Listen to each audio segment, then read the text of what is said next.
1:31, and I had invited Artlisia today to, kind of be our presenter. Sometimes she calls and then she just like, I'm gonna just introduce myself real quick, you know.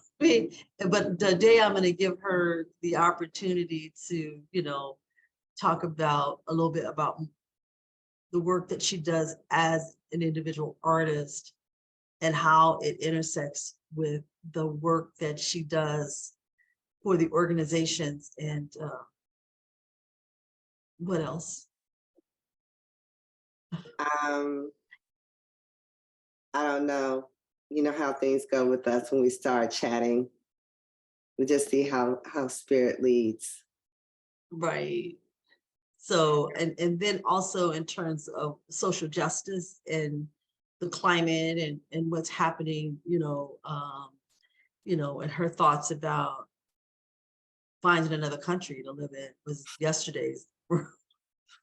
That's real for me. That's very real for me.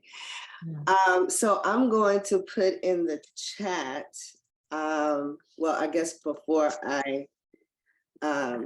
you can pull this up, and I'll be talking a little bit about what we're doing in the community, our current development project, or at least this is a developer that's currently in the community, and we're preparing our strategic plan and our feasibility study. So we're at that stage in your game. So who am I as an artist? I am Artlisia Bibbs. I really have to remember that I'm an artist first. That's something that I'm working on because I've had a 30-year career as a management consultant in the federal government game. As recently as this past September was my last assignment with the Department of Education, where I was the project director for their peer review contracts, one of their peer review contractors. And I have managed several of their peer reviews for several of their different initiatives, particularly throughout the pandemic. So I am an art administrator on some level because I am now, I volunteered with an art organization starting in 2019. That organization is called Ward 7 Arts Collaborative. It is a rich history of providing job training for youth in our community, performance opportunities with dance, visual art training, teaching, after school programs, Martin Luther King Day programs, very rich history and Black history programs throughout our ward. Because we're east of the River of Washington, we are considered the last of the DC area to be gentrified. And so when I came into working with Ward 7, the artist that was an elder at 74 years old was bragging about how every room in her house was a studio. And I thought, well, that's not exactly how that's like. Where do you breathe? We have to do something about that. And I started to realize, because I don't live in the community, I live in Prince George's County, that affordable housing and no studio space exists, regardless of affordable or not. There is no studio space in our ward at all, and very little throughout the city, until I started complaining about it 3 years ago. And so part of my experience as a federal government contractor has also led me to not only be a project director for peer review, but also serve as a reviewer of grants. So I started volunteering for the city to review grants that I wanted to then go after later, so that I would be fully aware and prepared to respond to those opportunities when the time came. That also gave me an opportunity to network and interact with the DC Commission on the Arts program managers, as well as the commissioners. And those relationships fare well when you are in a voluntary standard. You can start, really assisting them and pulling from their resources, which has been a wonderful experience here in Washington. So I review grants for DC Commission on the Arts. I also do that for the Department of Commerce Minority Enterprise Agency. So there are a few projects there that I review grants for them. I have decided to utilize that experience and incorporate that into the administration and management of this little nonprofit art business. And so because I have all of that happening, that's why it's important for me to remember first that I'm an artist, if you can imagine. So that's one of my personal challenges, and I'm working on that this year. So who am I as an artist? I am a pop art and a Dadaism artist. Well, what is Dadaism? Dadaism, I mean, and you guys are probably all know what that is. But Dadaism is an art form that was birthed from artists who were protesting World War I. And it was their way of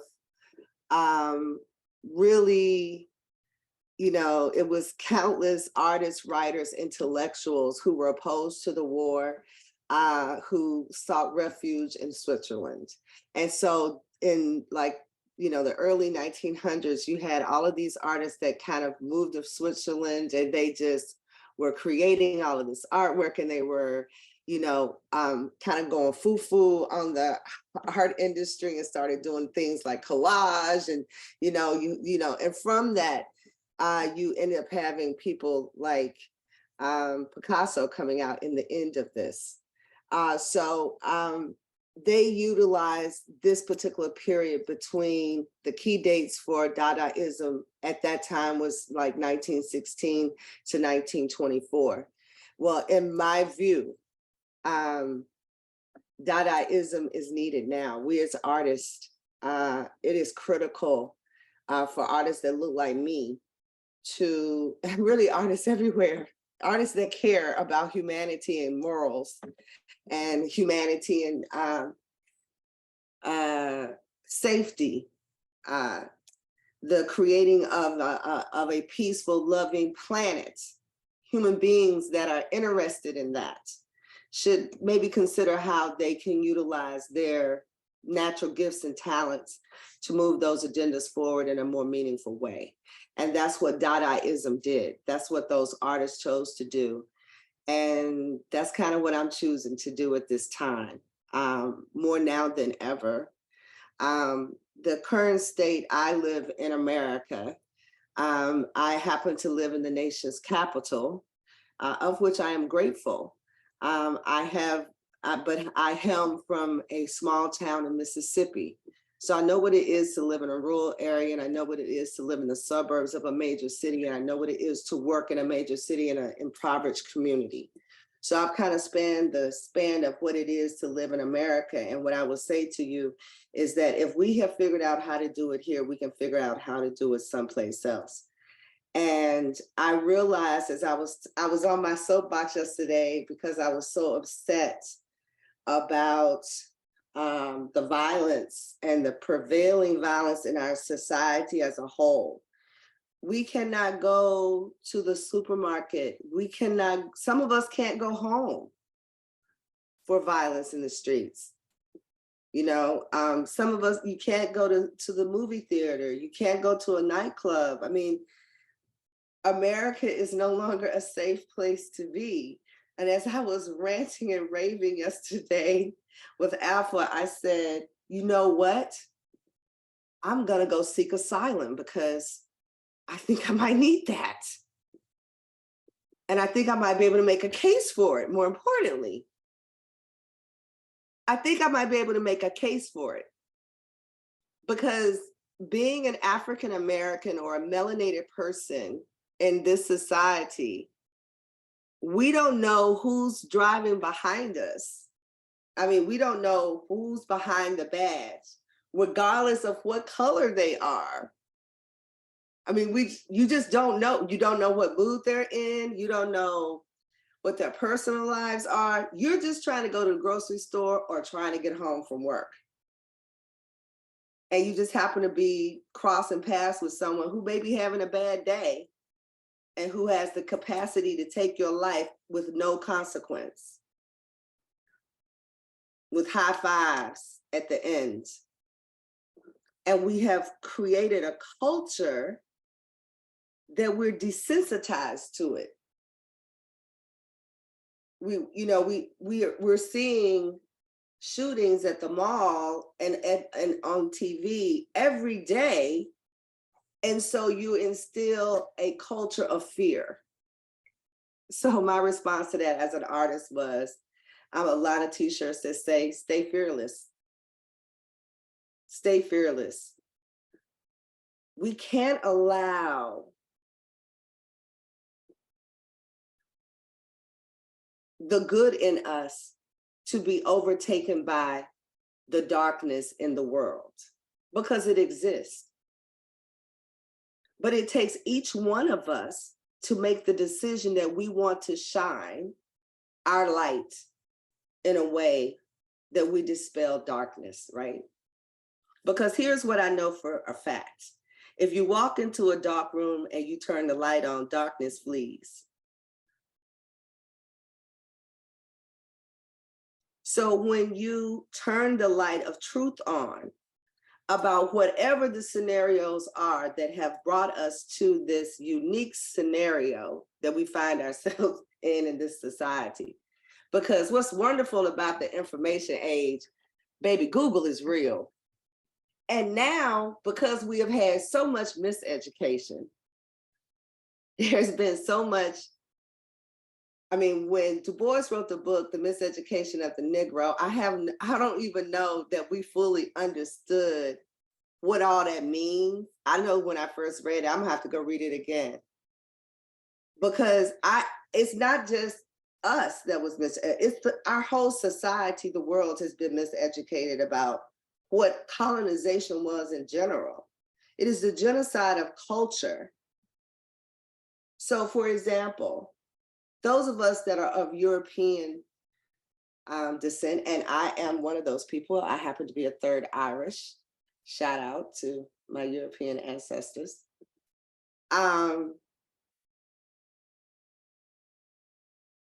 They had a culture before they came here. They had music, songs, spirituality, and all of those things. When we got to this great place, this cauldron called the melting pot, where we all of those things, though, in order for you to get in this particular melting pot, you have to take off all of those things that make you who you are and become what we're taught to be in school, because that's what school is. It's an indoctrination to being a part of America. That's why we go to school, so that we know how to be a good American. And we learn the stories according to what the matrix, if that's what you want to call it, our educational system, what they want us to learn. That's why there's such a big debate about teaching African-American studies. Well, why is that? We do have a culture. We have our own food, we have our own spirituality, we have our own language, we have our own dialects and words that we use that are different, even among ourselves. The way we cook greens in Mississippi is different from the way they cook greens in North Carolina. But we don't even know the connections that those have to our African descendants, because that's been robbed from us. And what's horrible is, the most criminal part is that we believe our story began in a dark, heinous place where we were being victimized. And that's not the truth. The truth is, the people that brought us here were brilliant. They brought skilled laborers and sometimes children. just to continue this process of 400 years. So for me, I have people contacting me wanting me to be interested in getting involved. We do not have a civil rights movement at this time because we feel like that with what was done in the 60s, that it was over. And that's just not true. Because in fact, as I see it, I'm not actually truly an American if I'm honest with myself, because presidents have to vote, or Congress has to vote, and presidents have to sign legislation to extend our right to vote in America. That happens every 25 years. So that means that you guys haven't decided that the people that you brought here, or the people that you took the land from when you were here, whatever narrative you believe, that the people that actually build your nation, that you feel like, oh, I don't know, their stories don't need to be told. They should not have reparations for, what we did for the last 400 years. We just gonna, I don't know. We're not gonna let you vote. We're gonna be able to turn this whole thing around anytime we get ready within the 25-year period. We could just snap our fingers and you back into 1800s. I'm not gonna be here for that. I'm not gonna be here when the South rises again, because I lived through the South.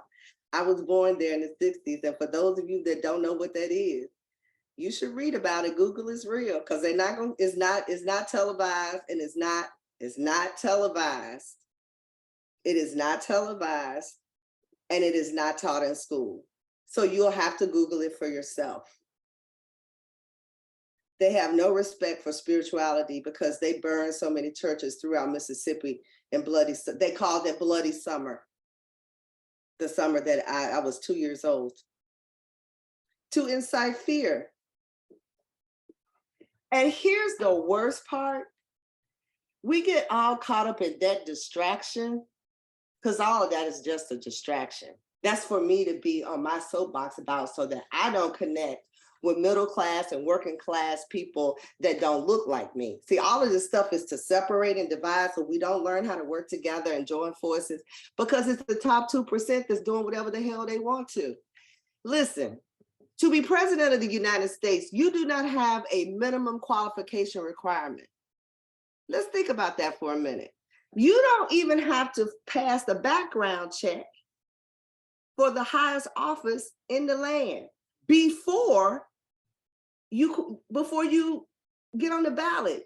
That is not a requirement. Why? Why? Because they want to leave it open for criminals and other people to lead the nation. So my response to that, my protest, is a new line of artwork that has come out, that is in collage, that is is speaking truth to power from my eyes. I have not put it online because I'm afraid. I'm actually afraid if I put some of the things that I have done. I have a box set that's coming out in this spring, was my plan. But then Mr. Trump decided to run for president again. And because he's in there, either I have to take the piece out, which I shouldn't have to do that as an artist. I should be free, right? This is America. I should be free to do whatever I want, but I know better. Why? Because they lynch Black people in the streets of America anytime they get ready.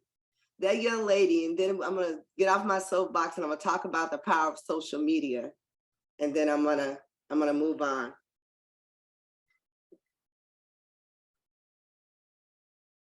My Facebook page, I have been building my Facebook social media page probably the last 18 months deliberately, and not exactly the way some people think I ought to be doing it, but I have been.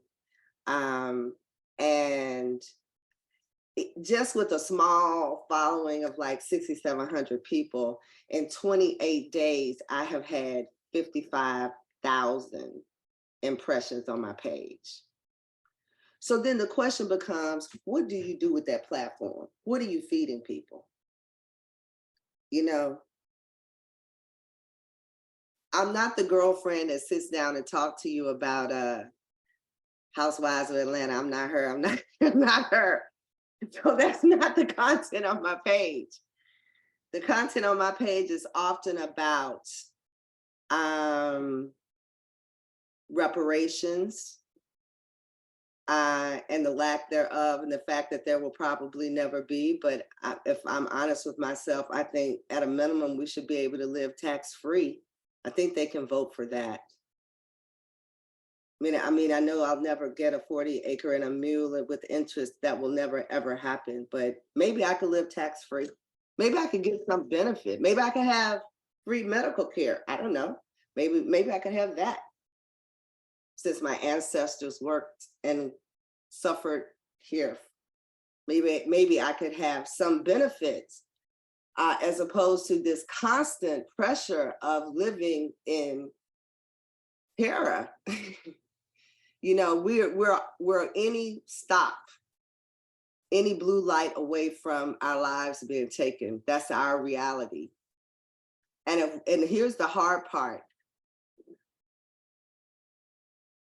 It could happen to anybody. It just happens to us more because they figure they're not going to get in trouble for it. That's why it happens, because there's no consequence. But it could be, if the brutality that we have seen in that most recent video could happen to anybody. I saw just last week, and I posted it on my page, a woman in California complained about a hamburger at McDonald's,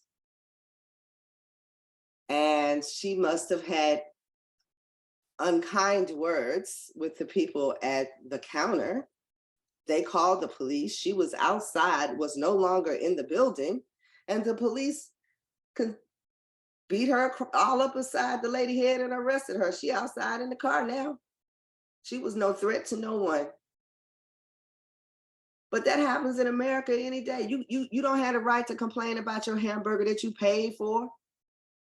You better not raise your voice and be mad that you messed my hamburger up. How dare you? I'm gonna call the police on you because you're threatened for your life. That's America. That's America. They shooting up Beverly Hills and Tyson's Corner now. They shooting everywhere. We still can't get gun control. Why? Because that's the folks that's controlling the world, the guys that makes the bullets. That's how I see it. I can't understand no other reason. They got to be controlling the world, because if they don't care about Sandy Hook, they don't care about nobody. And they don't care about Sandy Hook. They made it seem like that didn't even happen. They made them people pain. They just said that wasn't even real. I mean, the hypocrisy and the lies on the news, it's too much. I mean, who wants to live here? Who wants to live here? I no longer believe in the American dream. I'm no longer believe in the hype. I believe that if I can figure out how to make it in America, I can make it anywhere in the world. That's what I believe. And I believe if my ancestors were smart enough to make this society what it is today by building it, I believe I could take these little fingers I got and a few other people, we can go on somewhere else and do the same thing. That's what I think. I also think that leadership always get their head cut off. I am not interested in stepping into that game. America is not my fight. I'm not even really a citizen. They decide every 25 years if I get to vote. So it's not really my fight. And I'm not putting my son out front. I only have one. And I only have one life. So I'm not putting us out front. Not for America. That made somebody mad the other day. A friend of mine was not happy when I said that. But I mean, that's my choice. One of the few freedoms I do have. I just choose not to participate in that. So That's my presentation. Thank you, for that, because I think that a lot of times we have to have a voice behind the art that we create and have a voice behind the reason that we do the work that we do, and then if we're presenting art and social justice, art and the environmental justice, and then we're always talking about these are the things that we do, then we supposed to have a stance, or a voice, and we're not just creating art just for art's sake, but we're creating art because of intentionally making sure that it's controversial and that it speaks to people that are looking at it. And we should be conscious of the climate and what's going on all around us. Even with me doing a pop-up, in 2019, and it was examining the state of our environment. Well, I went into a building that I had the key for, but I messed up, probably didn't do the alarm right or something. And I shouldn't have had this panic attack and my heart rate go up because I know the police are coming and they're gonna think that I'm, breaking in, and now what I gotta do. But it was, and it was interesting enough, really handsome.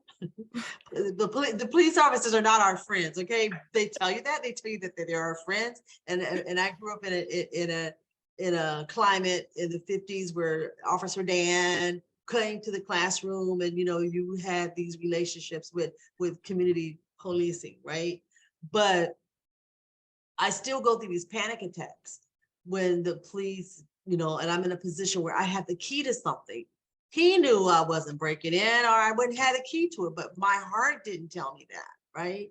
And so he comes in the door and he just was standing there talking to me, and it was an awe, even about an antique radio that I had in there that was the source of our music and stuff, and about what we were doing in the space. So, but and so the fear, and then it was not necessarily an officer of color, but he was from the Middle East, you could tell, and then just the way his presence, and that kind of calmed me down. But I still went through this whole panic attack, of what's going to happen next, right? I can go downstairs into the gallery on 47th Street, in which I have the keys to the front and back door. I have the keys to the kingdom. And I still get these panic attacks when the alarm goes off and the police are going to come and they're going to think, what I have to deal with in presenting myself, and don't be in a car, you know what I mean? And get pulled over. I was teaching a class for Valdosta State in Georgia. And I had just had a conversation with the director of continuing education. And so, about, the police presence and stuff, and they really look out for, their educators or their contracted teachers that come out of the building. And so because they have transit people coming through there in the bathrooms or whatever. So I'm in the car, but I'm African-American. There's not really that many African-Americans teaching at Valdosta State. So I'm in the car, my daughter's car, getting ready to pull out. And I for comforted for a minute because the police are patrolling. But they stopped me, pulled me over. Now I'm in a state of stay on the phone. I'm recording this, because I was talking to somebody in California, and don't get off the phone because I'm being pulled over by the police, right? Now I got to go through all these changes with them, and then they call it in and they made a reason they stopped me because of a light tail light or something, right?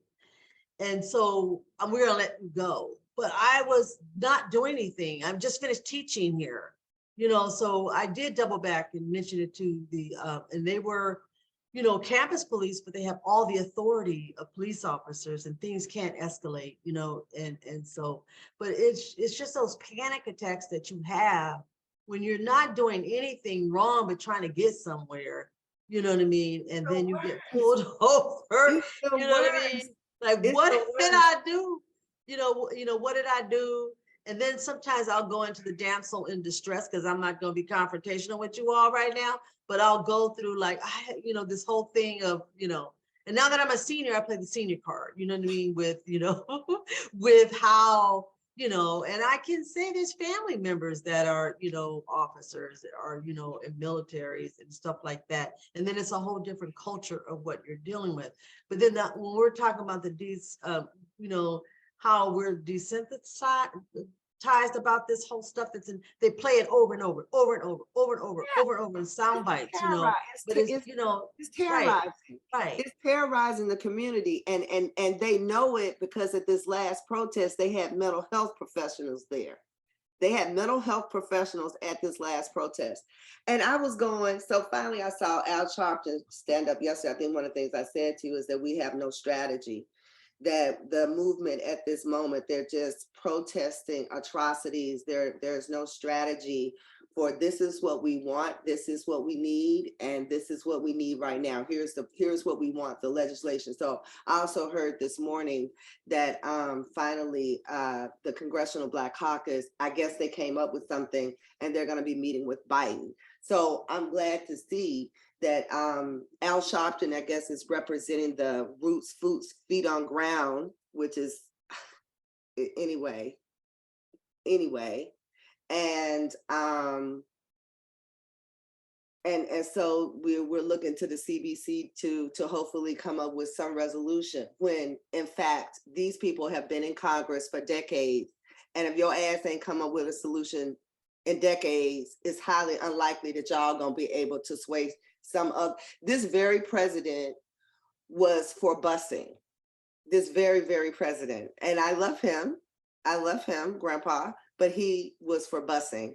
I love Google. I love the internet, because you can't deny your words when it comes out of your mouth, you know? So I had those incidents. Of course, being brought up in Mississippi, you're forever scarred about just kind of what that experience is, because it's kind of part of so much of your everyday life of conditioning that you have to realize, wait a minute, that's not right. So I'll give you a quick example, and I'm gonna start with the car thing.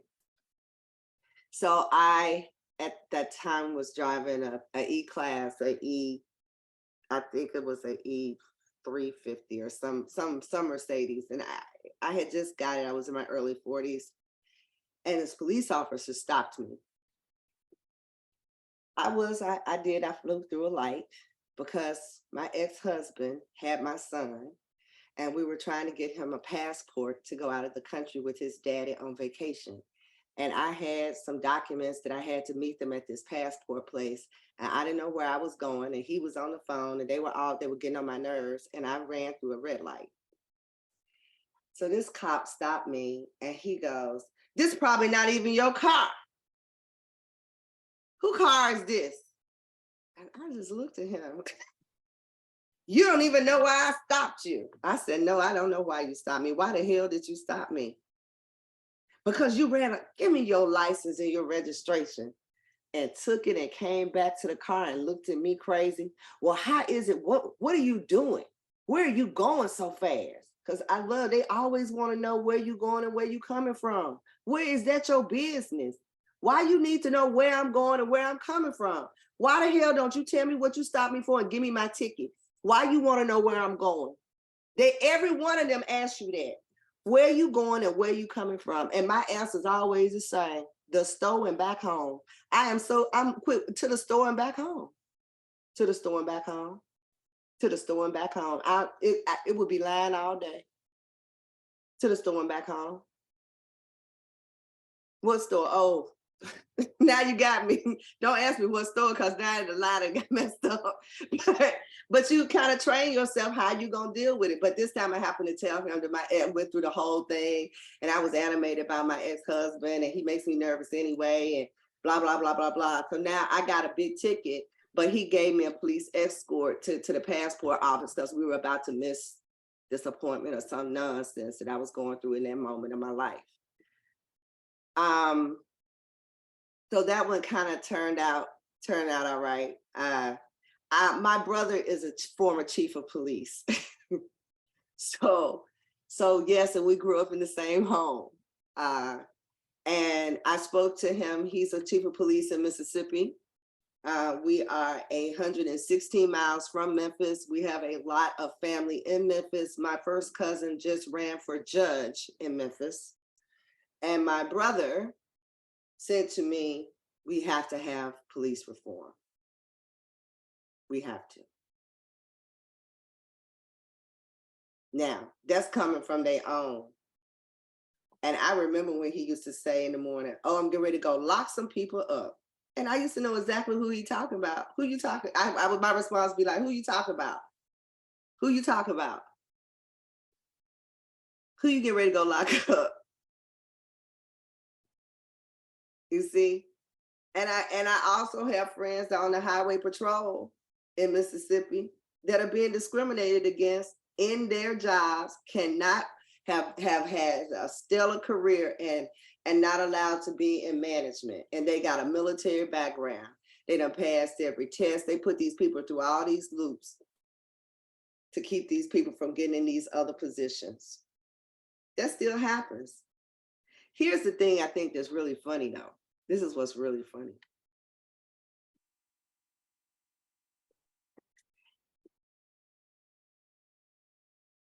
The state of Mississippi was responsible for the overthrow of Roe versus Wade, not because they care about infant mortality, because they got the highest infant mortality rate in the nation.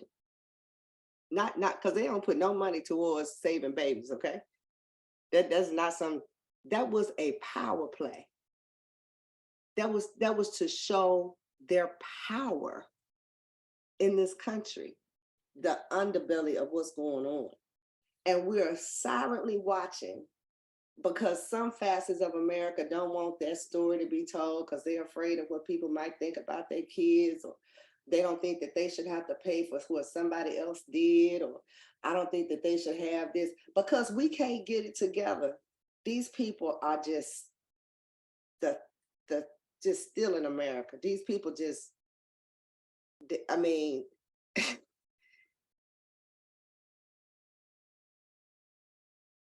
there are no standards, national standards for the office of the president, the most powerful country in the world. There are no education standards, and you don't have to pass your clearance before you even apply for that office. And I don't understand that because you can't be a secretary in the White House without going through all that shit.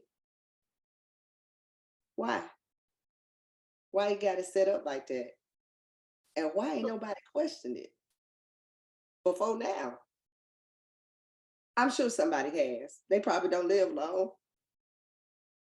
Somebody had to say something about that before. I don't think I'm the smartest bug on the tree. Like, you know, you will have people say, well, that means that the common man can't be president. Well, I don't know. Do you want the common man managing a budget of trillions of dollars and they don't know what the hell they're doing? Is that what you want?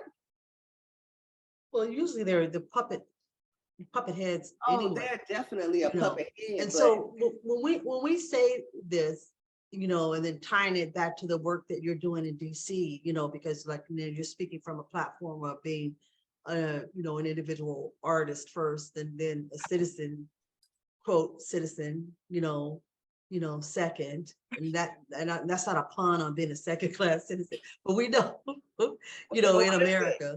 But in terms of the work that you do, you know, in public and in government, you know, and then and how you have to be intentional about where you are politically in Prince George and the work that you're doing. And like you were saying earlier, you're putting a feasibility plan together and you're entwined, you know, with government offices, you know.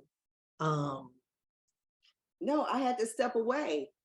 I can't make comments like this and get a check from the Department of Education. I had to step away from that contract position last fall because I know I'm having this Dadaism thing is coming.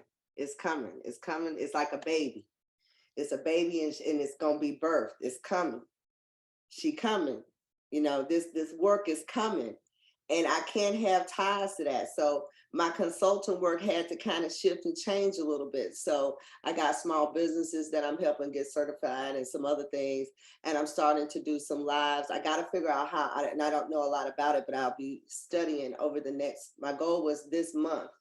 So now it have to be this next coming month. The second month of this year is to master the use of social media and to be able to make those 55,000 impressions that I have in a 30-day period, if I can make that garner income, because I'm going to need that because I'm not going to be able to have that work. They won't be able to have contracts with me, and I'm making statements like this on social media. They won't be able to do that. They Well, won't. who is the person that on your Facebook that told you to Be careful. be careful? Yes. So okay. So mind you, I'm on a soapbox and I'm just talking because it's just us ladies, right? And I feel like it's a space where I can be free. It is being recorded, so just let me know what you don't want, and if you want this part, I can stop recording and then No, just. I'm okay. I'm okay. I don't know what you guys are gonna do with it publicly. That might be Oh, why I yeah, have me to too. find myself a new home, but that's okay. No, let it go for the record. Let Oh it go. no. Um, no, I had to step away from those federal opportunities because you can't talk smack about what the administration is or isn't doing it, then getting a check. They're going to cut it off. You got to understand that when you start making these kinds of statements and you challenge the status quo. So, for example, I was going to say that I've been to every presidential inaugural campaign ball with an exception from Bush 1, actually, when he got that after and I was a long time ago, to Trump. I did not go to Trump's. And during his administration, because I had just worked as a project lead for a contract for the Obama White House, where I managed a project for the White House Office on Aging, where we would do these amazing pop-up events, but they were all webinar type events, and it was the efficiency of that office was amazing. They had such a great group of people in that office, and they really knew their subject matter, and they knew who they wanted to invite. So as soon as we got the email list of the people that they wanted to have participate in the webinar, we only had like maybe 1,200 slots, but they may have given me like, 10,000 names. So I get this information and I send out an email blast, and it would be within 20 minutes, we already got 1,200 people, because that's how well they knew their audience. But anyway, after doing that work and, kind of being visible in that work, I knew that the new administration would not hire me just because of who that administration was. So I moved to Key West to explore my art career. And I thought, oh my God, this is an opportunity for me to just break away from all that horrible government stuff and live my dream. I'm gonna be an artist, yes. So that's what I did. My sister ended up having cancer, and I walked away from my life here in DC to help her through her stem cell transplant. And from there, I moved to Key West. I grabbed a job at a gallery and realized that I didn't want to full-time own a gallery because I could never paint. But I did learn how to manage a gallery and have that experience, and had made lifelong friends in Key West until Irma ran me out of Key West, because I have to be at peace with earth, wind, fire, and water. I'm at one with all of that. So I came back to DC, and my reputation allowed me to get right back into what I do, which is consulting.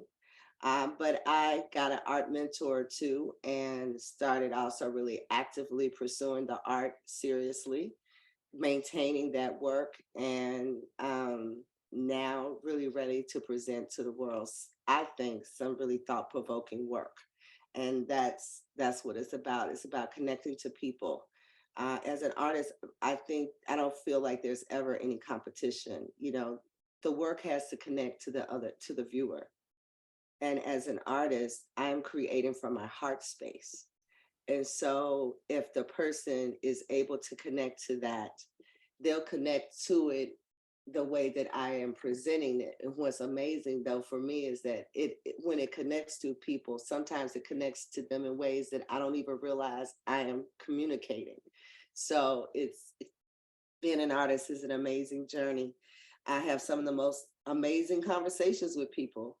I was exhibiting at the Beauty of Blackness Fine Art Show where I met you, and a gentleman and a lady walked up to me And I think it was because they had overheard a conversation or something, and they came over to me and they said a piece of my work is called My Instrument, and it really has African Americans' experience from Egypt through the civil rights movement to today, all in one piece of collage work. And I was explaining it to someone, and the guy said, I hope you're here. I want you to explain all that to my sister. She's QAnon. I said, oh, I don't know that. I said, she's not going to listen to me. I think I remember those people. She's not gonna listen to me. I remember those people. I was like, oh my God. So, but anyway, so I think it's a great way to engage people and to have a discussion that maybe they haven't had before, and one that opens us up to love, because that's what the planet needs. That's what we all need. And for the people in America that feel that their voice isn't being heard, I get that, because I know what it is to feel like your voice isn't being heard, because I know mine isn't. So, yeah, and thank you for that, because a lot of times, again, we do art about social justice, and then a lot of times we're responsive, or being in a reactionary, or just responding to, and then they use the arts, to try to, put a bandage on things. When they want to fund things, they use the arts, and then they tell you about what you can and can't say, and you're asking for a lot with this feasibility study you're doing, so, but I don't feel like I compromise myself as an artist, because I speak first as an artist when I'm presenting something.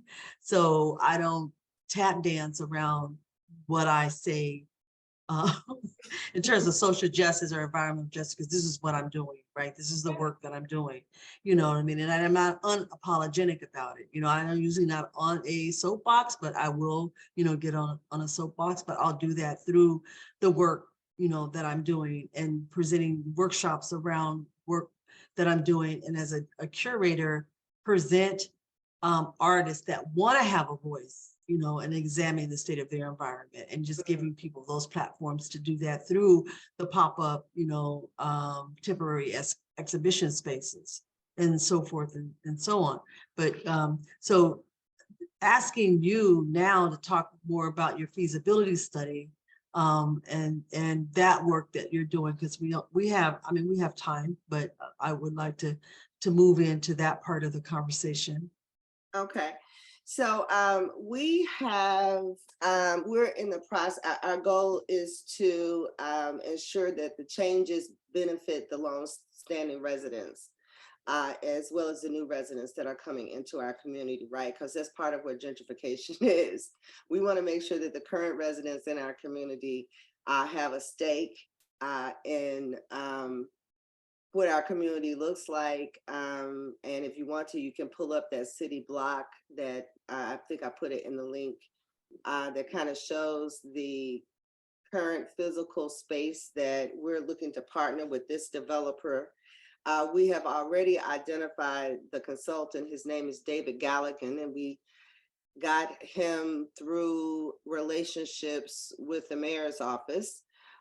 This gentleman actually wrote the strategic plan for DC Commission on the Arts.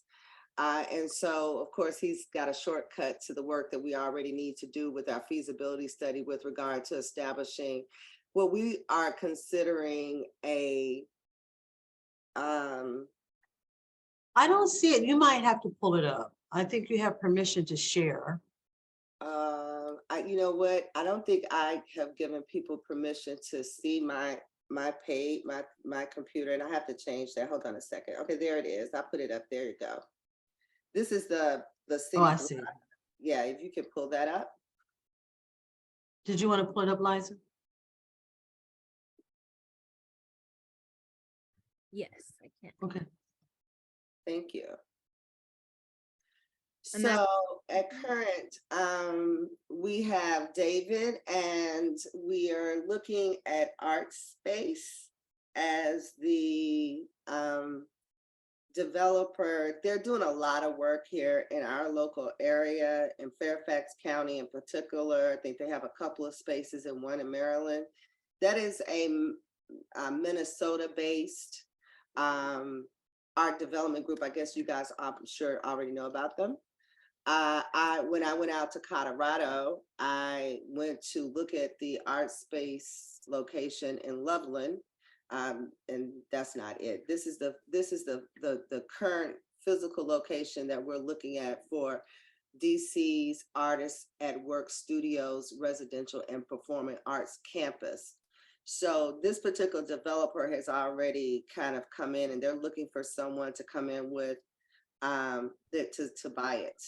So we know that we have to have a strategic plan before anybody's going to give us the kind of money that we need to purchase said location. And so that's what we're working on. We're looking at $125,000 because we want to make sure that we include community members in this process. So we have a community outreach component to this. We have a group of 12 people that are from retail, hospitality, and business that are part of our community advisory board. And we are meeting currently monthly, but I'd like to, of course, once we get this money in, we're going to be meeting quite frequently with regard to this development opportunity. We've been working on it now for 3 years. We are looking to provide sustainable low-income housing, studio, retail, and performing arts space. We are responding to the need for job creation and workforce development opportunities in Ward 7. And we're looking for further learning and discovery opportunities that we can provide art classes, music classes, spoken word performances. And we're going to have a black box as part of this location because jazz is dying in our city. I'm also a musician and I'm not playing often, but I have a lot of friends that are musicians, and the city's already funding grants, believe it or not, for musicians to be able to play in clubs because they recognize that artists need to get paid and the clubs aren't paying artists. So there are a lot of innovative ways that the district is kind of incorporating performing art as part of that process. So we're expanding Ward 7 Arts Collaborative to include music. They already had dance, but to include music. So we now have a saxophone player with a full band of 11 people that kind of help us with all kind of events and show up for us. And we have a gentleman that plays piano. He's classically trained from Trinidad and Tobago, and he is at MGM, a resident at MGM, and he here in DC at National Harbor, and he provides piano lessons at our current location for kids that are interested. So we're looking for a place where we can expand on current programming that we're doing and being able to put it in a really nice place. And as we started, it started out with just trying to have, say, 30 studios in the area. And with our retail opportunities, gallery space type, we were looking at the Torpedo Factory in Alexandria, Virginia, as our model. And as soon as we got started really down this road and talking to people in the industry, they all started asking us, would you be interested in doing residential? I don't know anything about managing residential, but I mean, I know people that do that for a living. So I got a guy who manages a portfolio of $84 million in retail and office space here in Washington that's on the team. And so this is our focus right now. We're in the middle of grant writing. So I've identified one grant that we're going to be able to get a little bit of money on to go towards this. But we're looking for opportunities to fund this because this is going to move us along on our long-term goals.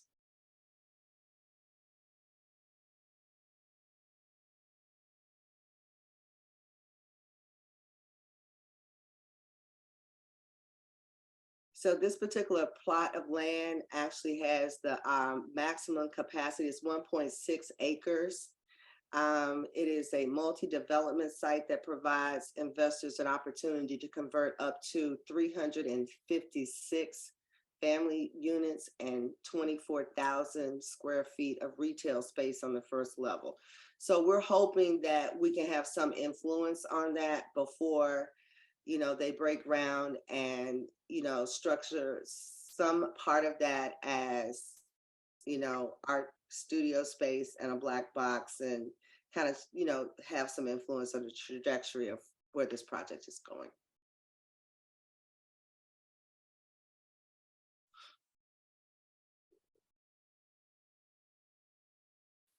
You're muted.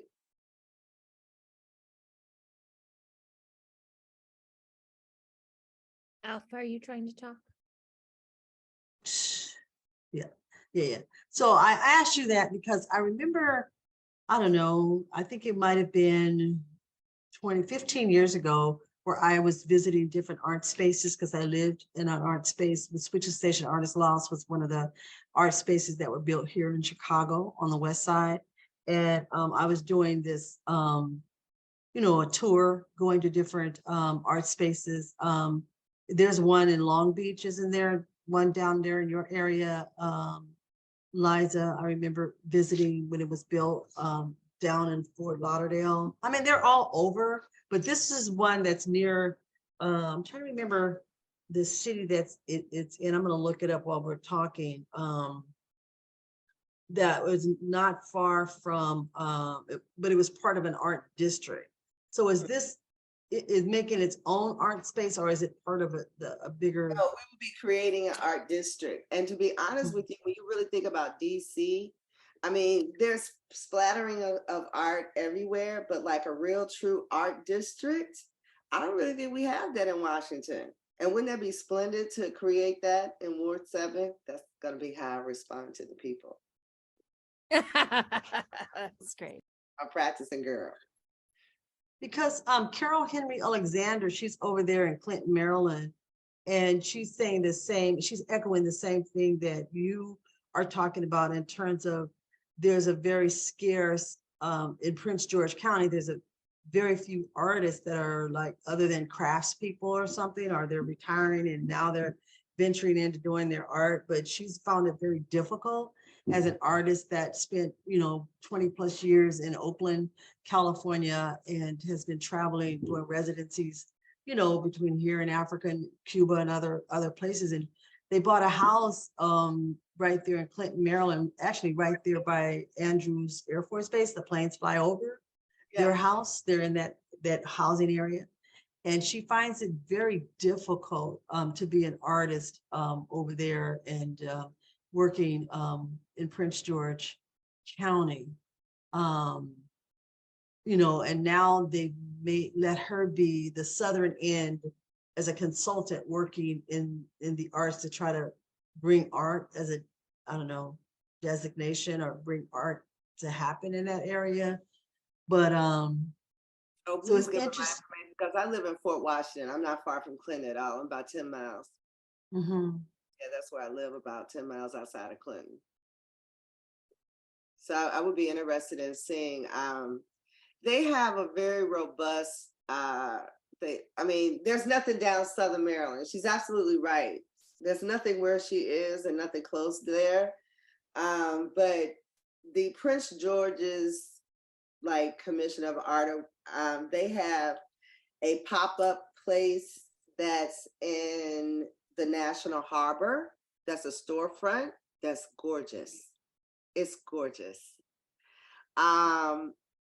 It's a very active place. I don't know if artists are making any money. I've gone in there. Every time I go in there, I buy something, but that's because I want to make sure that I support the local artists that are in there. But that's a great pop-up location. And the Prince George's County Commission is the folks that are running it. And that's in the Washington Harbor. Here's the one I was talking about, Mount Rainier. Oh, Mount Rainier. Yeah. So I haven't been there. Yeah, I went to this one and I had the map, you know, it's a hard copy, not online copy of the art district and how this fit in. And I took a tour of the spaces and everything when I was there. Um, you know, but the commercial leasing, I think, Oh, is I know what. where that is. That's down the street from my old church, I bet. Is that in that's it's called Mount Rainier, Maryland, but it's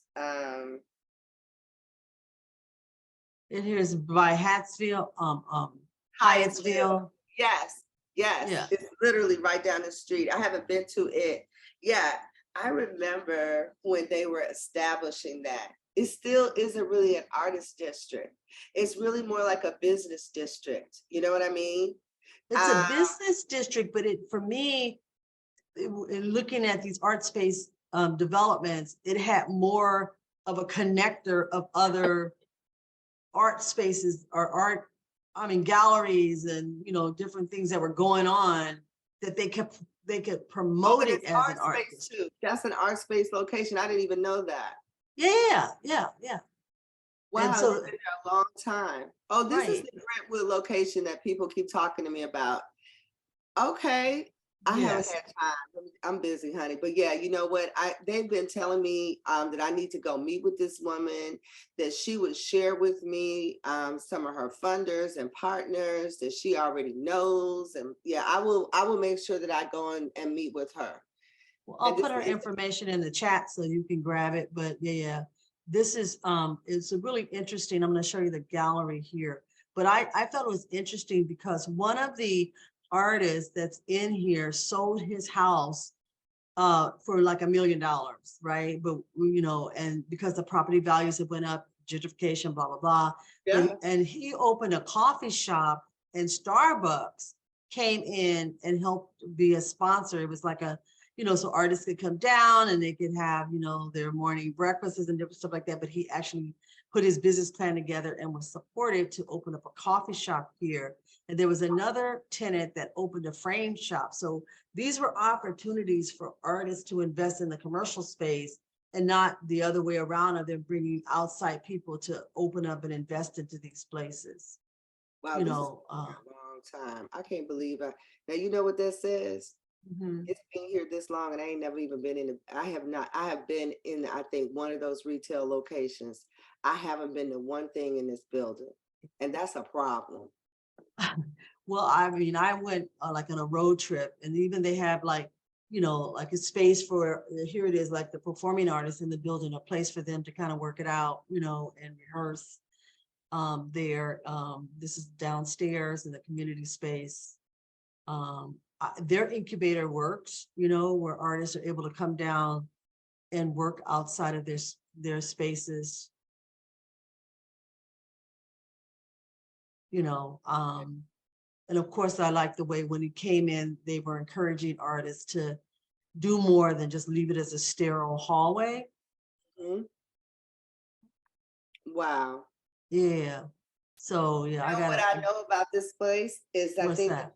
retail location on the corner, I have bought something in the retail location on the corner and they used to play music outside. That's the thing that I remember about this space. And I'm not sure why, if there's an artist opening, they may not be having people that, I don't know why I've never been to one. I I mean, haven't went back. with I'm just like, I've been collectible, I'm busy just as thinking about, well.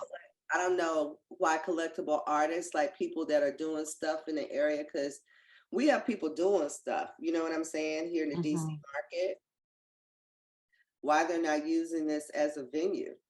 I mean, I'm gonna go talk to them just because I'm always looking at needing exhibit space for different stuff. So I'm gonna definitely go and talk. I've just not talked to them because I've been focused on the DC market so much and trying to keep Mhm. things in DC. That, you know, the mayor drives it in our head, but certainly I need to talk to these people because they've already worked with Art Space before. I need to interview them and discuss what their relationship was, how was it, and what worked and what didn't. Here's a Gateway Arts District, you know, and you can see how right here is the art space building is right here. And then here's some of the, you know, the play, the work, people that are living here. They have an artist directory, as you can see, studios for lease. And that's in Maryland. Where's this one? This Oh, is that's the the same same area. This place. is the same art district. I don't even, why is it that I don't know? I Am don't know. I Only wrong? because I've been working like as a as an artist Okay, first. so listen, let me tell you, this looks great, but what Mhm. I'm telling you as a person that lives here, this is not functioning like this. Because there should be action and festivities and shit going on. And I'd be like, Oh, girl, I was there, I did this. Yeah, you know what I'm saying? None of that's happening. That building is down the street from my old church. And I remember before they was gonna be building it, because the church is a theater. It's an old theater and it has a like club in the basement. And they've been trying to get the pastor to sell it because of course a theater business wants to come in and own the facility. It's a castle. And he won't sell it. well, I That's why mean, I know this art district. I'm just letting you know from a person living in the physical area. Yeah. I'm just saying. Well, you could say, but because you're there, you know what I mean? But I just think that initially when I went, there was a map that there, you know, I was meeting with the person that was managing the space. And here they're advertising over 100 arts-based organizations over there, you know, and then here again, you know, the municipalities that are tied in. So maybe they're clumping everything that's going in Brentwood and Hyattsville, you know, as, you know, their roster of artists that they're I don't know, but I'm getting ready to be all over it. I'll let you know in the next couple calls. I guarantee you that. Yeah. But you know, I again bring them up in conversation because our space is like notorious, you know, for I don't know, these developments, and they are not connected with.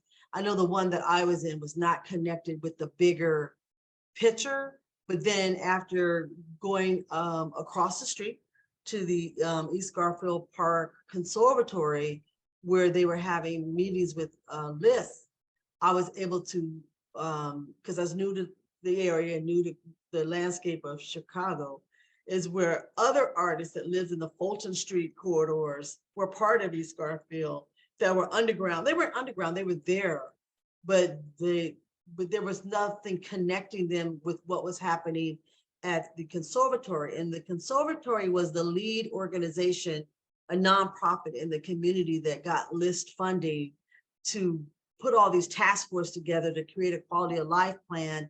And then within that, it was an arts and culture task force that was created that were bringing the artists together. You know what I mean? And that's how I started being more involved with the Phantom Gallery Chicago over there through lists, you know, and then getting to meet like, it was a whole nother building over there that housed 100 artists and studios and artisans that were there and had been there for 20 years or so, you know, in an industrial area. So, you know, and now there's a huge center stage, you know, they are a production company that produces Chicago Fire, Chicago PD, Chicago Meds, and all of the other filming stuff that happens in Chicago. They've taken up a lot of that real estate in that area. So, I mean, there was art happening, but it wasn't connected, you know. And then as a group of artists that were like 24 units that were over there at the switching station, you know, we were just left there, you know what I mean? And so then we had to network and build, but there was nothing that was connecting us. If you put a directory together for the art district, there was nothing that connected us and where we were, you know, until Chicago Artist Month focused on saying, hey, here are the artists, this is where they are. You know what I mean? Yeah. So you wouldn't probably see them on a day-to-day doing stuff, but you know, like a normal month to month, but it was during like Chicago Artist Month when they were featuring all that. And then you found these spaces, you know. So I don't know what's happening over there, but I thought it was pretty, you know, concrete. I thought it was pretty good when I went, you know, and the fact it that looks absolutely solid. right. Tell people that that are using Google as a resource, right? Yeah. So No, I'm just saying it. I mean, it just may be, just like you said, it may be a disconnect. It just maybe I'm not connected to that. Artists can be kind of cliquish. right. For Talk a sure. little bit about that in the For sure. one of the last call. So sometimes you're just not aware. There is a young man though that lives in Baltimore that's part of this artist, that's part of my art circle. And he just got a studio space in Hyattsville. And I wonder if it's here. It was him, and he invited me to participate, and I didn't have time. I was just like, no, I can't. I had just got a building for the Arts Collaborative, and I couldn't take on another rent anywhere else with that. So, but I will be checking him out, and I know that is in Hyattsville. Right. So there's stuff going on. Stuff is happening. Right. And I should be, my plan is I have a ticket to go over to Clinton, Maryland, June 8th. I should be over there because it's part of environmental installation piece that I'm doing with the African American farming community over there. We're talking about doing a retreat, so I'll probably see you over there and give you more information about that. And then also our building here in Bronzeville will be featured on CBS 2, Channel 2, February 6th, as part of a feature story they're doing on, of course, Black History Month, and what artists are doing and how artists are shaping the legacy district here, which Bronzeville has now on the historic registry as, historic district, so it's recognized as that. So we'll be, they'll be interviewing Gallery Gashard owners, and they are the Gashard project that helped develop where I'm at. And that wasn't under Art Space, that was under other initiatives with the city of Chicago. So local initiative. Yeah, and then Laura Weathered was one of the project managers on that project as well. Take a bow. All right. So, and then Lisa's on today, and Lisa's talking about kind of updating us on professional development that she's going to bring to us. And she's asked the question earlier about what she wants to bring us under professional development. Lisa, are you still tuned in or in the background? Yeah, I'm still tuned in. Yeah. Where you at? No, because I just want to know, because I was in Mount Rainier and did a bunch of artist studio tours, but it was through the global campus of Maryland. And so the director took us, because we were there for an opening. And so the director, so that there were like 5 studios together. So we went to a bunch of places there. And that was they are connected with Maryland University. I saw that on that website. Yeah. So what did you think?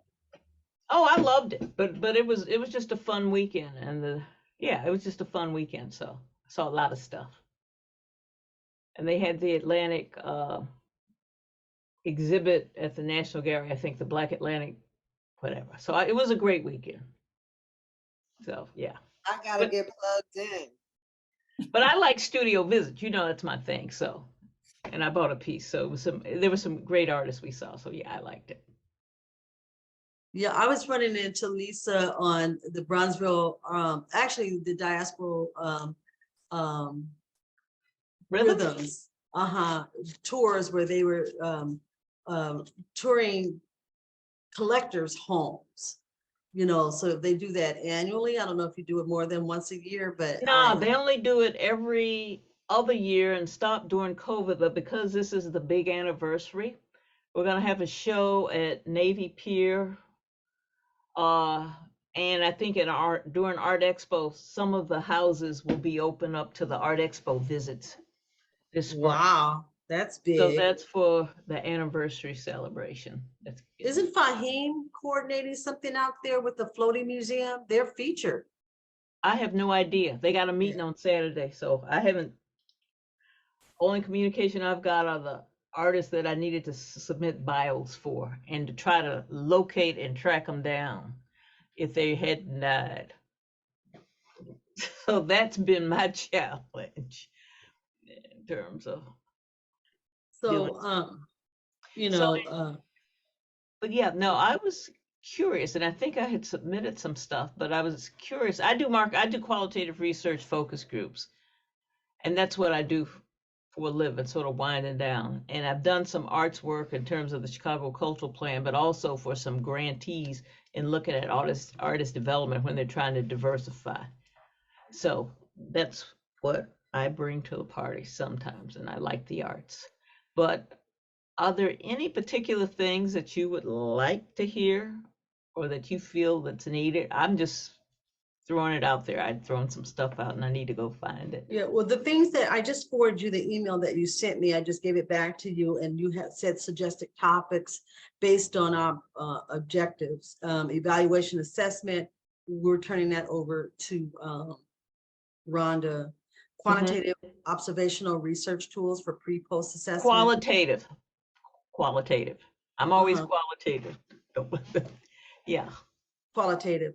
And then health, wellness, impact of maintaining a positive attitude regardless of the circumstances to help you and your organization to be more successful at what you do with personal takeaways.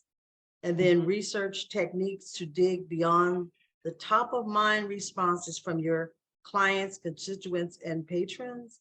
And then another area on communication and what are your funders looking for in your research and evaluation reports. And always begin with the end in mind. And then you have here qualitative. Oh yeah, I'm always research trends. Right. Okay. So, but always begin with the end in mind speaks more to in terms of establishing the objectives up front.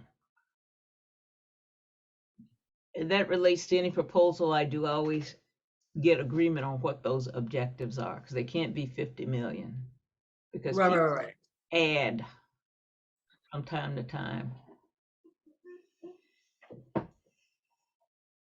Well, I definitely want you to, you've already went over research techniques. Yeah. And so I think we've explored that quite a bit. Liza, anybody else want to just, step in of things that you feel like you would need? Evaluation assessments, we've talked that through. And observational research tools for pre and post assessment. I really think because our clients are going to need that more now, especially now that we're kicking off this huge placemaking project. And we've intentionally asked the artists that are on the teams for observational, for them to give us, since I guess they're having such an issue with writing things right now, like doing those written reports and typing, it's a lot of time. We're asking them to give us videos, not TikTok, not none of that, but give us actual, observational things that they're experiencing during the implementation or the design of this placemaking project and how they're interfacing with the public, and so I think that fits into the observational part. Okay, and if you could send me information on what you're asking, then I can work on some tools. Well, you sent me this thing, you sent me this list of stuff, I thought. No, but for that specific project, if you Okay, want, all right, in terms of what you sent to the artist, then I can work on, that's all I'm saying. I know I see. Okay, great. Because I'm like, that's something I would like for you to bring.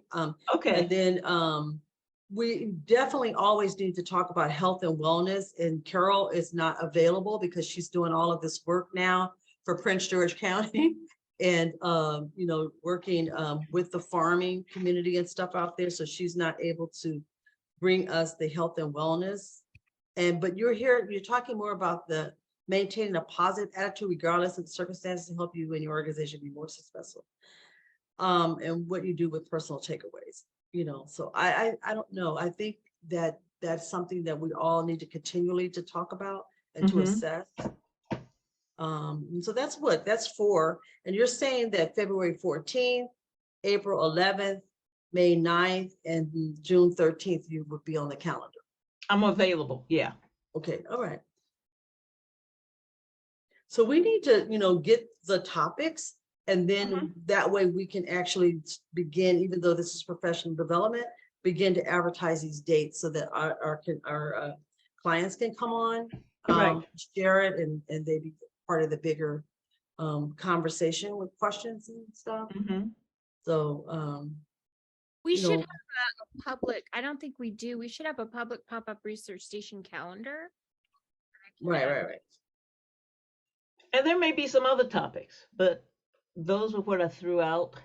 And You know, I've been pitching citizen archivists because we had such a hard time and I'm so serious. We have such a hard time in getting, now that the university has started on the 26th, they went back to class. The Professor Booker within Pan-African Studies, he's able to now talk with his class and get people. But before the semester was, it was semester break. So we didn't get the responses back. So now I'm going to wait, now we're going to wait into February with looking for someone from the class. And he's a board member, so we're going to connect that. And so, but I still put in a couple of proposals for citizen archivists to start working with the museum, other than looking and focusing on that one archivist to set this project up. So once we get that person on, I think that one of the topics can be on, the citizen archivist. And there is a website on that, with one of the research, and I can send it to you later because I didn't pull it up right now for this conversation. That we could make sure that we do some TA on. gotcha. And I think that, that's about 4 topics, right? That'll fit in that. And then that way we can start promoting and putting the things on the calendar.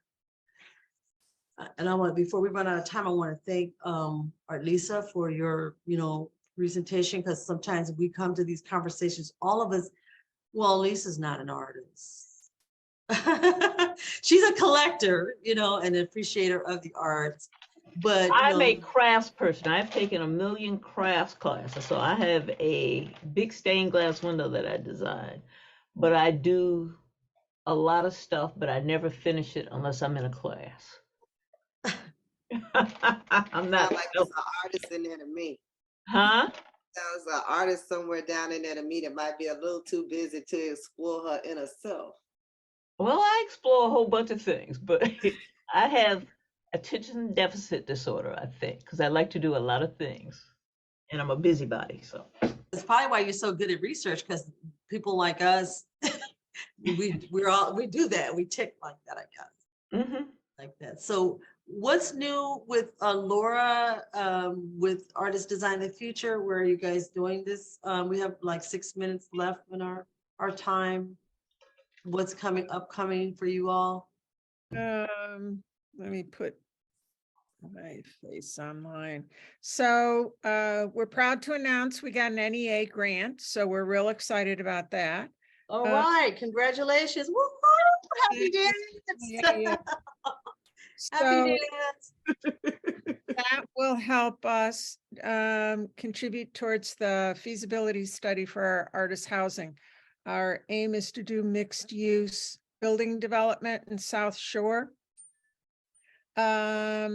And we're working with the Community Loan Fund, a financial institution, to lead a series of workshops about shared ownership and developing an ecosystem of co-ops.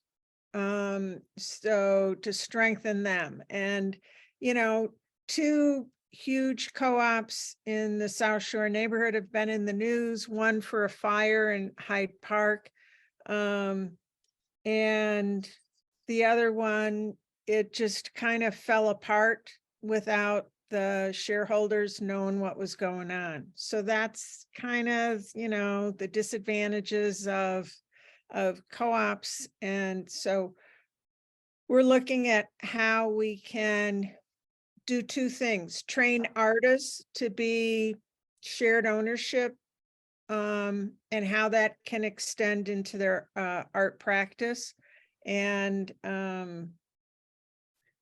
so we got a lot of, we're writing grants, pre-development stuff. There's some recovery money coming into Chicago, a significant amount that is helping shared ownership, whether it's worker co-ops, land trusts, or the like.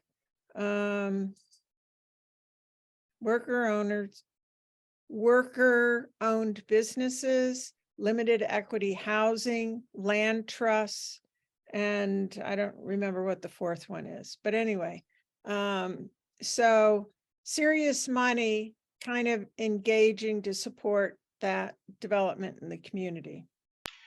Where would you look, Laura, for the worker-owned businesses? Because I've got a son that works at a bar, and he's getting ready to go in and put a restaurant in that bar. Oh, great. The City Department of Planning has a wealth building initiative. And so if you go to cityofchicago.gov and look for wealth building ecosystem, Gotcha. there's resources there. And also the neighborhood business development centers, which I think they have listing, are good connectors for money that supports that, that's coming from, a couple of different directions. Okay, thank you. And Liza, I'm going to be in Southern California the last 2 weeks of February. So I'll send you an email message and maybe we can hook up. Oh, I would love that. I And then, sent a link to the Artscape case study to Artlisia because it talks about a condo within a condo kind of concept, how an arts development group worked with a larger project. So it's a good example.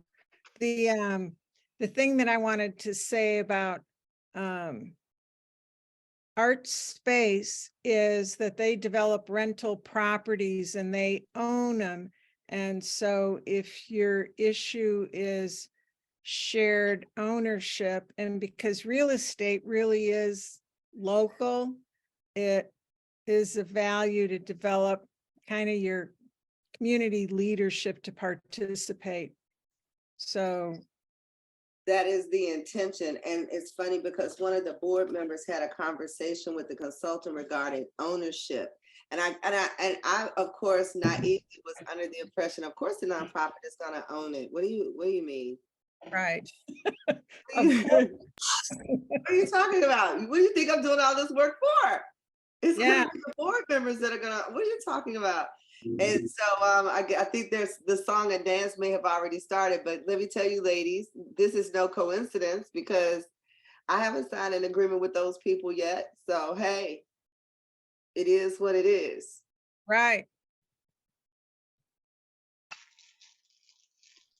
everyone is welcome to stay. Thank you. The closing. Oh my God, All was right. that We recorded? did try to put it up sharp without interrupting. We had some good stuff being shared. Good. Thank you. All right, you guys take care. Talk to you. Bye.